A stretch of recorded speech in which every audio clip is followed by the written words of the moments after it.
WhatsApp? आप हैं कहाँ? मैं आपको कल शाम से ढूंढ रही हूँ। क्यों, खैरियत? हाँ खैरियत ही थी। वो दादी जान आपको याद कर रही थी। जनाब, अगर हमें पता होता कि आप हमें ढूंढ रही हैं तो सर के बल दौड़े आते। ये कैसी बातें कर रहे हैं आप? अब मैं कोई इतनी अहम भी नहीं कि जिसकी खातिर आप दौड़े चले आते। बल्कि मुझे तो कभी कभी लगता है कि आप मुझे अभी बच्ची ही समझते हैं। समझता था, लेकिन अब मेरे ख्यालात में वाज़ेह फ़र्क आना शुरू हो गया है। मैं रात को भी आपके कमरे में गई थी, आप तब भी मौजूद नहीं थे। मैं साइका के पास था। साइका के पास? वो क्यों?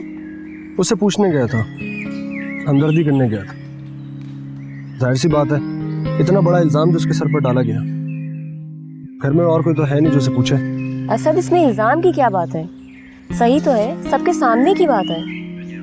गुलरुख, क्या तुम वाकई ये समझती हो कि साइका ने चोरी की है? अपने दिल से पूछो। वाकया से तो यही अंदाजा होता है कि साइका ही इन्वॉल्व है। तो फिर शक कहाँ?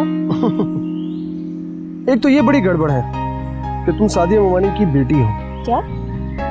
खबरदार जो आपने अम्मी के बारे में कुछ कहा तो। अरे नहीं नहीं, मेरी क्या मजाल, मुझे अपनी आखिरत थोड़ी खराब करनी है। वैसे भी अब तो उनसे जान छुड़ाना मुश्किल ही हो जाएगा। आइंदा जरा सोच समझ के बोलिएगा। ये तेवर, मुझे तो ऐसा लगता है कि तुम बहुत ज्यादा डोमिनेटरी किस्म की बीवी साबित होगी उस बेचारे के लिए जो तुमसे शादी करेगा। वो बहुत खुशनसीब आदमी होगा जिससे मेरी शादी होगी। अच्छा, वो क्यों? जाहिर है उसे मुझ जैसी समझदार, सुघड़ और खूबसूरत बीवी जो मिलेगी। इतनी खुशफहमियां तो देखो। मैं तो ये समझ रहा था कि मुझे बहुत सीधी सादी सी बीवी मिलेगी। मतलब? मैं कुछ समझी नहीं। शायद आपको पता नहीं है, हम दोनों के बारे में एक फैसला होने जा रहा है। ओह, तभी क्या? ये कि आप मुझसे इतने अजीब अजीब सवालात क्यों कर रहे हैं? वैसे करने पड़ते हैं इस किस्म के सवालात, क्योंकि जरूरी भी तो होते हैं। वैसे